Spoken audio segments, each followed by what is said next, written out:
Unë përsa mbërriva para stacionit qendra të policisë së Kosovës nga fshati Samadrejsh, ku ishim për ngushëllime tek familja e policit Afrim Bunjaku, dhe këtu me ndezjen e qiririt ne, secili prej neve, e shtojmë një dritë të vogël për shpirtin e madh të Afrim Bunjakut, i cili me trimrin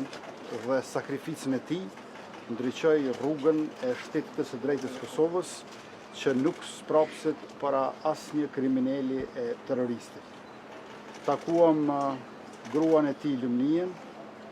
dhe 3 fëmijët e tij, takuam axhallarët, Hallën, takuam farefisin e gjerë, miqtë dhe dashamirët, të cilët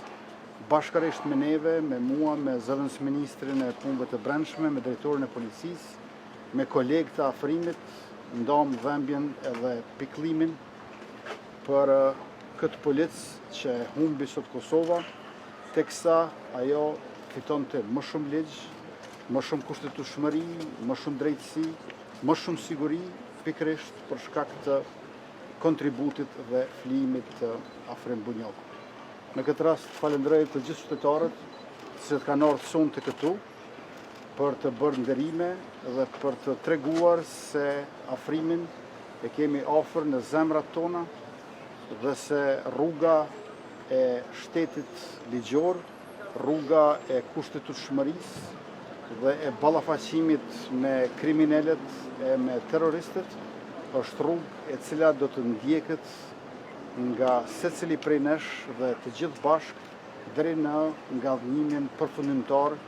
të shtetit të Kosovës, të Republikës sonë të pavarur. I falenderoj edhe të gjithë ambasadorët dhe përfaqësues të tjerë diplomatik të shteteve mike, të cilët na janë bashkuar këtu sonte që të bëjmë nderime për policin Afrim Bunjaku, për heroin ton Afrim Bunjaku. Lavdi Afrimit dhe urojmë që ky të jetë i fundit në këtë rrugën e vështirë për ligj e për drejtësi për qytetarët dhe lirinë e të drejtave të tyre. Faleminderit. Kryeministri, a mundesh më drejtu cila është gjendja aktuale në drejtimin e policisë? Për informatat të cilat vinë shumë herë brenda një ore,